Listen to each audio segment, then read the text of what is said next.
Welcome to Transqat. I'm Claire McCarthy. Since 2019, DC Comics has published a line of graphic novels for young adult readers. Now, generally, these books reimagine existing characters to appeal to teen readers of the 21st century. As a certified comic book nerd and a former high school librarian, I read a few of these, and I noticed a clear pattern of inclusion and queer representation. Harley Quinn is adopted by a drag family. Nubia has two moms. And in the absolutely adorable I Am Not Starfire, the protagonist is dealing with body image and gender identity. My guest this episode is Jadzia Axelrod, author of Galaxy, the Prettiest Star, published in May 2022. The book is illustrated by Jess Taylor, and it's a remarkable book. It adeptly captures the emotions of a closeted trans teen, but by framing the story in the tropes of a science fiction superhero narrative, Axelrod makes it accessible to both queer and straight readers alike. I'm grateful to Jadzia for her time and to Lauren Perez at DC for making this happen. Hope you enjoy our conversation. Jadzia Axelrod, welcome to Transqat. That's how you pronounce it. I was wondering if it was with a qua or a ka, and now I know. It is. Very nice. I have 4 cats, and we discussed this whole change in career thing, and they said, oh, well, this is what you need to do, and I didn't agree, but I was outvoted. So, well, democracy will do that to you every time. It is very wonderful to be here. Thank you for having me. So we are here to talk about your new graphic novel in Yes. DC's graphic novels for young adults line, and it is called Galaxy, the Prettiest Star. This is a really remarkable book because it solves a problem of superhero stories of late, in that there has to be this third act, huge, overblown action blowing things up. And this, while it has the trappings of science fiction and, a superhero's origin story, it's really just a human drama. I think it's fair to say that your main character is to a certain extent trans. Completely trans. Completely trans. They are absolutely trans. I understand why you might be hesitant. I get it, because there is the sci-fi trappings, there is the rigmarole. I understand. And that because of what we were trying to do with this book, she is trans metaphorically for certain. She is also trans in actuality. The goal was to serve both masters there and thread that needle of having a story that worked as both a trans metaphor and as a trans actual narrative. And that's not up to me whether we succeeded. And so I understand why you might be like, is she? It's like, she is. We put the trans flag on the cover for a reason. She's trans. Yes, I did want to ask about that, as long as you bring it up. This is out of now a pretty long line of these graphic novels for YA readers. This is the first time they've altered the DC logo to include the pride flag, and I was so happy to see that. What was that your suggestion? Was that something they came back with? That was something because they started that this year with their DC Pride stuff. So they had a bunch of DC Pride things going on in May and June, of which Galaxy is one of them. And so they had that special flag on there. What was my idea, and I can take credit as this, is there was a thought from the editor that we should put trans flag stripes on the cover somewhere. And there was a thought we could do it subtly. And I said, let's just put it on the shirt. Can we put it right on the shirt? Just right in the middle there. Right there on the cover, yeah. Right there on the cover. And Jess thought that was a great idea and put it there, and it works great. So, in answering that, you actually answered a question that I probably should have led with, which is, I wasn't really sure which pronouns to refer to Taylor because, of course, Taylor presents differently at different points in the book. So how would you like me to do that? Taylor's a girl, so she. Okay, so just she throughout. Okay. Well, since this is such a human story, I thought instead of asking you to give us the synopsis, I'll throw characters at you Uh-huh. and you describe them to us. Okay. Okay. So let's start with Taylor. Well, Taylor is a sparkly space princess in exile. She is hiding out on Earth, and for the past 6 years, she's 16 now, but for the past 16 years, she has been made to look like a human boy. And that is what is told to her is that that's for her protection. That to not look like that would make things difficult, dangerous, even deadly. And so, and not just for her, but also for her family as much as they are. Right. And the story is about how that persona of this human boy becomes too much for her to keep up, and that she can't and doesn't want to. And in the end doesn't. I thought that the first page really set the tone for what you did throughout in a number of ways. You have 6 horizontal panels, and in each of them, our protagonist, Taylor, is in the bathroom looking in the mirror, doing the things one does in the mirror before you leave, checking the hair, shaving, fretting over this and that. Would you read page 1 to us? Sure. Ever wake up and not recognize yourself in the mirror? Like it's you. You know it's you. Your hair, your teeth, your eyes. But it somehow isn't you. I feel that way every day. Not that it matters. We don't get to choose who we are. And we don't get to choose who we are is a refrain that comes up a couple of times from a few different characters, because Taylor's not the only one who's in disguise here. But I knew on page 1 what I was doing here, because it speaks so clearly to trans people, but it works just as well if you're not. You're setting up the story. It's very clear what the stakes are going to be for this character, but there's so much meaning in there. Have you ever looked in the mirror and that's not me? Tell me a little bit about the relationship between a transgender person and mirrors. Sorry. I can't speak for all trans people because we are a varied bunch and we all have our own different experiences, but I can speak to my relationship with mirrors. And for the longest time, I had trouble with them. I didn't like how I looked. I didn't like photos of myself, and I would. I still do. So I still take pictures of my outfits, and then I started that as a thing to keep doing different outfits every day, and not leaning on the same shirts or whatever. Because at the time I was a bit of a clothes horse, but I would crop my head out, and it would just be the outfit, and I would post that on Instagram and Twitter and Facebook, and like, this is my style today, and the head would be gone.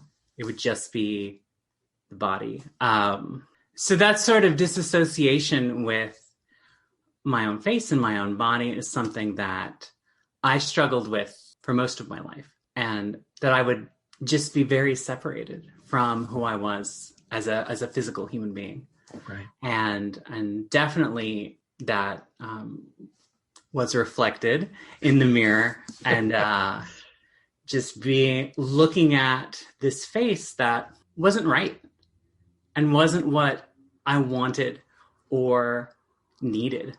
And I would try many different things with my own presentation and expression. And in the end, the only thing that felt right was going all the way into femininity and becoming a trans woman. So I'm assuming current posts will include your face? Is that current posts have included my face? Yes. Oh, I got better about including the face as years went on, but like, it's very telling to see the expression that is in the face then, and the looks that are in there now. There's a sadness in the eyes that is so evident now that I take pictures without it, but was just always there. So yeah, it didn't seem incongruous. Well, I'm glad, very glad to hear that. And B, that's something we share. I can't remember smiling for pictures before I transitioned. My best friend made a comment afterwards about, oh, that's what you look like when you smile with your whole face. So that's Taylor.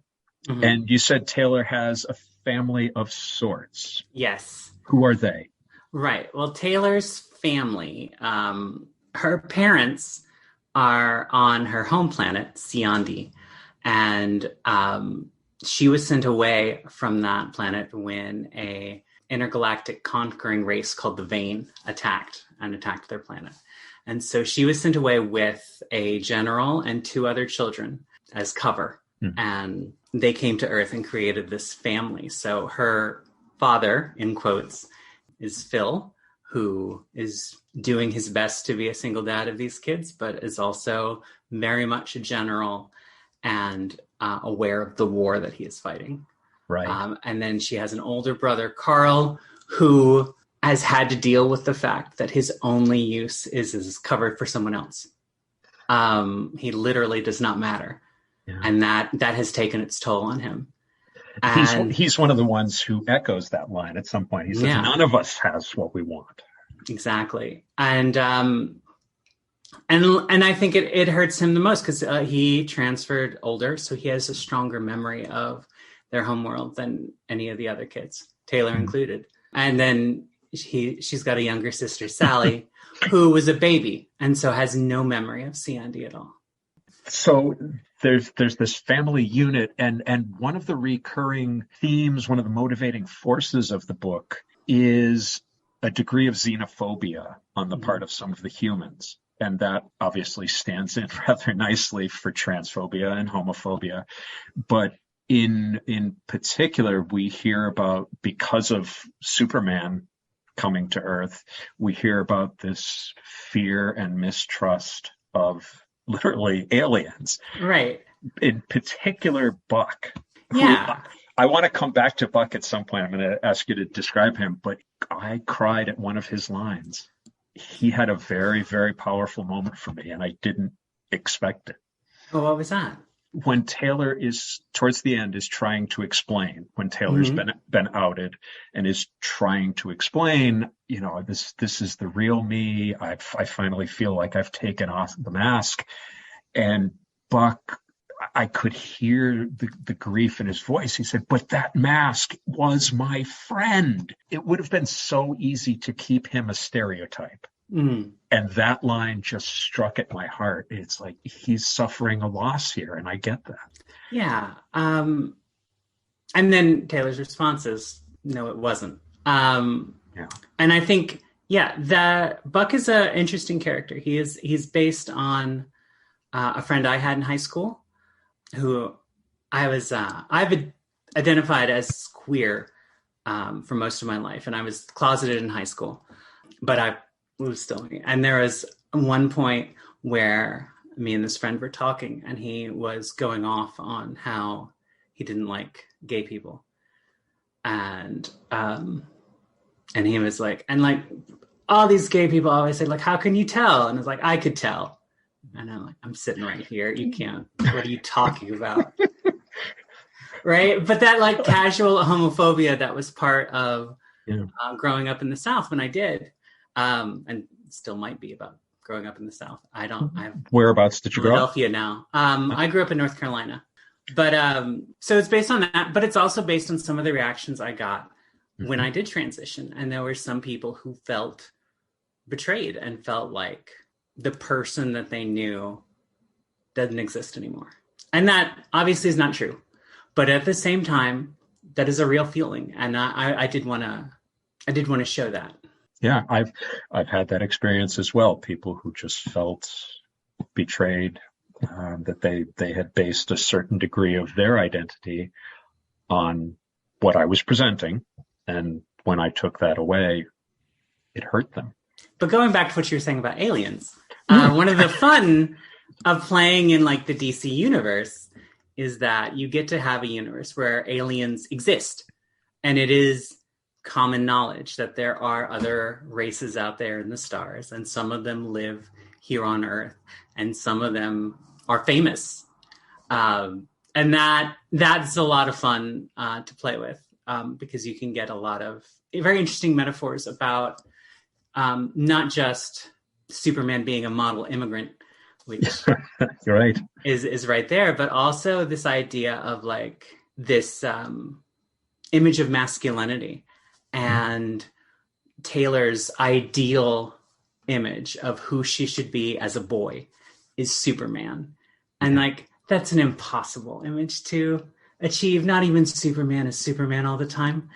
And like, it just kind of puts a nice underline on how she's setting herself up to fail and how unrealistic her attempts to try to be a normal human are. Again, one of the great lines you give to Kat, whom we should probably talk about next, when they're talking about Superman and Taylor is sort of fangirling out about the fact that Kat has moved to Ozma Gap from Metropolis, and she has a line to the effect of, "Yeah, well, it's not that great. Usually, if you meet Superman, something terrible has happened to you." There's the fan worship, and then there's the reality. Right. Yeah. I mean, part of the fun for me, other writers may not feel this way, but this is what I love, is to like really take these assumed tropes apart and be like, how would it feel though to be rescued by Superman? And it's like, well, you were rescued, but the fact that Superman got involved mean that it was bad. It was bad. Like, right.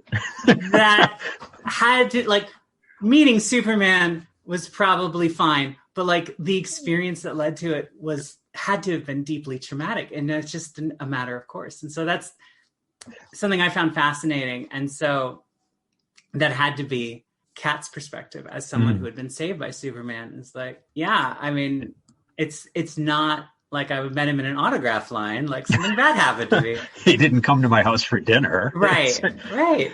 So tell us about Kat then. Kat is wonderful. Kat is one of my favorite characters in the book. I mean, obviously, they're all my favorite characters, so saying that doesn't make any sense. But Kat is great. Kat is an artist who his mother moves her to Ozma Gap, and she's not happy about it, but she's making the best of it. And she falls for Taylor, and Taylor falls for her, and they have a very intense and sweet teenage romance. And I love those two characters to death. Like I could write those idiots forever. They're the best. They were adorable. Yeah, and they play off of each other really well, and have this nice little banter that I really enjoyed writing. But she's great. And one thing I like is that she's there. Mainly, it's Taylor's story, and she is the love interest for Taylor. But also, I do feel like that she has her own life outside of Taylor, and I do try to show that. And you can see a difference in who Kat is at the beginning and who Kat is at the end, and how her relationship and love for Taylor has changed her as well, which is really nice. So Kat grounds Taylor when Taylor's head is kind of off in the clouds, but also inspires Taylor to take chances. And that transformation moment on page 75, when again Taylor comes face to face with the mirror and sees the beauty for the first time, but is able to give that sense of validation and of course you're lovable. I adore you. And that's something that we would love to hear more often, frankly. It's a very nice thing to hear. You can never hear it enough. One of the things I was wondering is all of this new? Did you create this whole pocket, or was Ozma Gap and Galaxy, were they existing characters? Oh no, they couldn't be. The whole point of this was to make a new character, and to make a new character in DC Comics, they have to be independent of every other character. Like there has to be a reason that this character exists, and if they are like Supergirl's clone, then you can just use Supergirl. Galaxy was made from whole cloth. Siondi was made from whole cloth. Ozma Gap was made from whole cloth, which I love, because part of something I love about DC Comics is all those weird little bits of fictional real estate, like Opal City and Metropolis and Gotham and Central City, and like all of those little not quite real cities Right. Smallville is another one that's like, Smallville, oh, yeah, you know, right. and there was talk of setting it in Smallville, and I was like, I don't want to set it in Smallville. I wanted to set it this place specifically, in part because I wanted the radio telescope in there as a way to hide people, but also because I wanted to create a little piece of DC real estate. I'll be honest, and so I got to. So Osmagap is mine, and it's just a weird little southern town that's also kind of has this retro futurism gone to seed look, which is something Jess and I talked about a lot, and it's a wonderful little place. It is indeed. Just the worst pizza you've ever had. We don't go into it, but one of my little things is like, what is the food like in fictional cities? And I will tell you, it is canon that in Osmagap, just the worst pizza. There are all throughout, there are these just amazing lines if you grew up closeted. And I did as well. And things that, and I don't know if it reads the same to somebody who's cis and het. I've been surprised. Like the point of this was to write a trans story, and was to write an explicitly queer and trans story. It is a story about how being trans is beautiful and how queer love is transformative. Like that was the brief I gave myself. But also I wanted to do it like we have seen ourselves in so many stories that aren't about us. And I wanted to flip the script, and I wanted cis people to be able to see themselves in this story and to be able to see this struggle that Taylor goes through and still get something from it. And I've been pleasantly surprised how many cis people have messaged me and be like, I do see this, because I think the teenage experience is like, I am not the person that everyone thinks I am. And I don't know how to get out of that. Like that's who we all are as teenagers. And some of that is small ways, in the sense that I'm ready for more responsibility and everyone still sees me as a kid. And some of it is large ways, like I'm trans and gay and no one knows. And like those are all part of being a teenager. And I think people, this resonates with people. And I'm really glad, like, we could have told a story that was very specifically about a human trans girl and a very realistic transition. And that could have been the focus. And I didn't want to do that because I wanted it to be approachable to lots of different people. And I've been really pleased how many trans masculine people have contacted me, how many non-binary people have contacted me. And I was like, this is my experience. And because we did a sci-fi version of it, they didn't have to get all caught up in the specifics. They could insert themselves into the story, which was the goal. And so that's been really wonderful. I'm so glad you're getting that feedback, because insecurity, nobody has a lock on insecurity. I think, that's one of the universals in the great Venn diagram of life.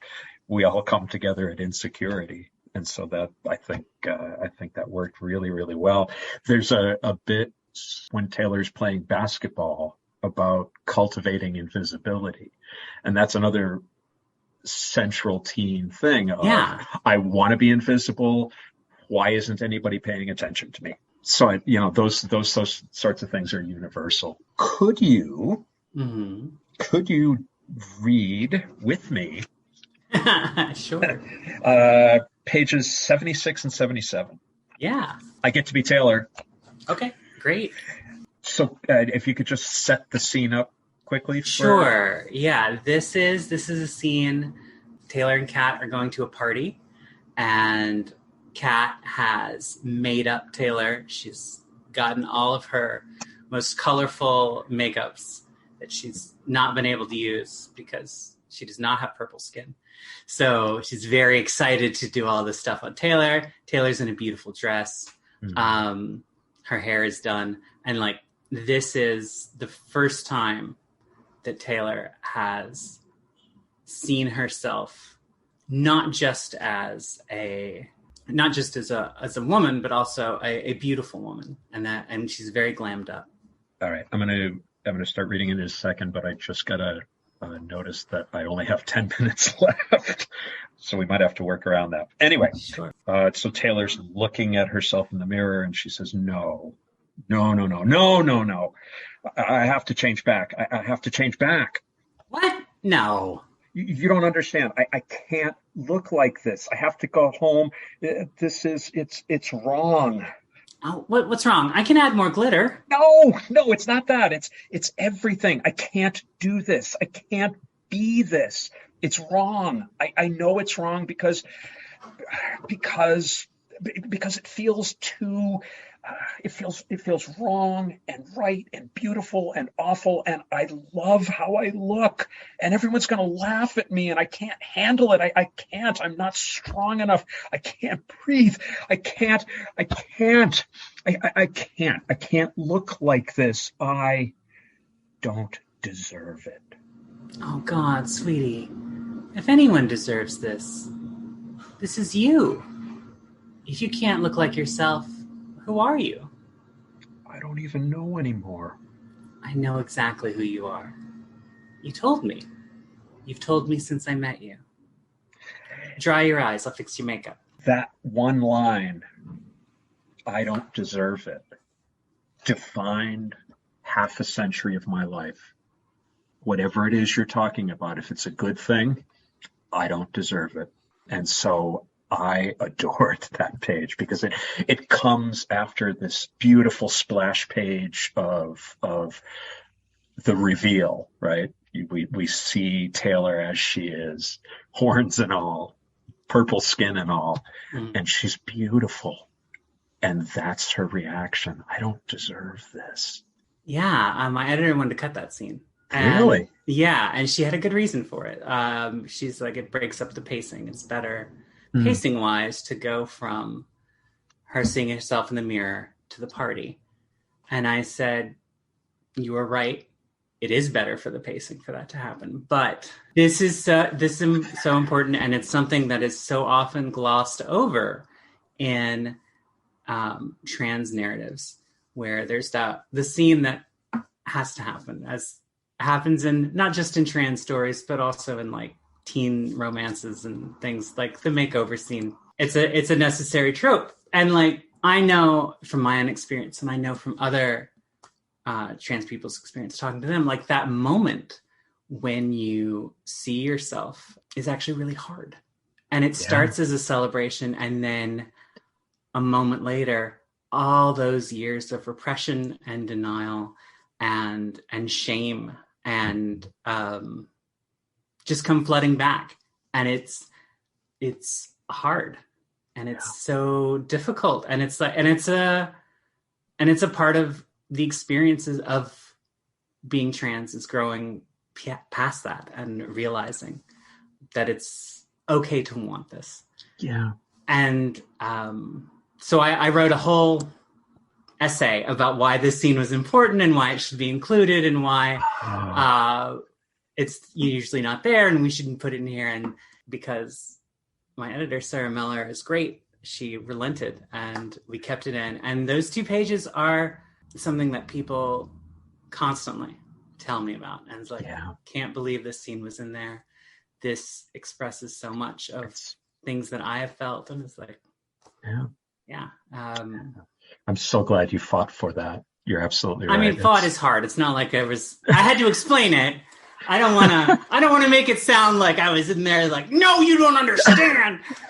It was a small email exchange with a lengthy explanation. Thank you. This is going to seem like an abrupt segue, but that's, as I say, we're kind of running out of Zoom time here. Darn you, Zoom. Let me ask you 2 things. How important is representation for YA fiction, be it graphic novels or anything else? It's incredibly important. I think we often belittle representation because it's not enough, right? Like there should be more than just representation, but I think representation is still important. And I know that the lack of representation certainly hurt me growing up. And when I was looking for examples of who trans people are and if that was me, I couldn't find anything. I found, what little I found were trans people were either jokes or they were tragedies. And I was like, well, I don't want to be either of those, so I must not be trans. Yeah.